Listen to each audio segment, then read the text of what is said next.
রমজানের এই রোজা শেষে এলো খুশির ঈদ। বিশ্বের মধ্যে যে অশান্তির আগুন জ্বলছে এইটাই আল্লাহ জাতিটারে শান্তি করেন। মানুষ মারা কাম্য নাই। আল্লাহ পৃথিবীর মানুষের জন্ম দিয়েছেন, কিন্তু মানুষ মারে ধ্বংস করতে এটা কোনো আমরা কেউ চাই না। এই বছর তো ঈদ খুবই সুন্দরভাবে কাটছে।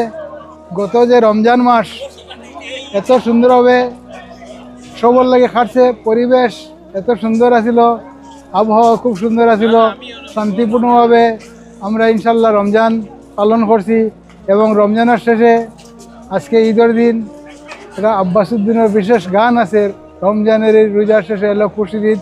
আজকে অফুরন্ত আনন্দ এবং খুশি নিয়া এখানেও আবাল বৃদ্ধ ফল সব জমায়েত হয়েছেন এবং জমায়েত হইয়া শিশুরা থেকে লইয়া প্রৌঢ় মানুষ বৃদ্ধ মানুষ সব আইসেন এবং ঈদের নমাজ আদায় করছেন।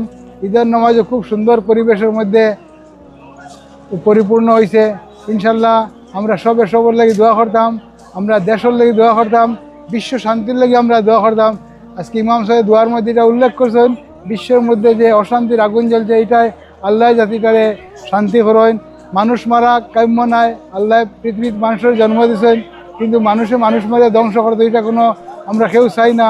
এই অশান্তিটা শান্ত হোক, পৃথিবীর মানুষ শান্তিকামী হোক, সবার মধ্যে শান্তি বিরাজ করুক এবং ঈদের শুভেচ্ছা সবার মাঝে পৌঁছে দেওক।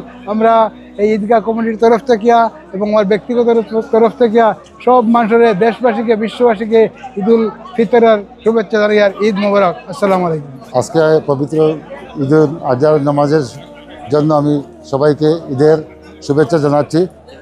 আর আমাদের টাউন ঈদগাহে আজকে যে জম্মাত হয়েছে, ঈদের খুব বড় জম্মাত হয়েছে।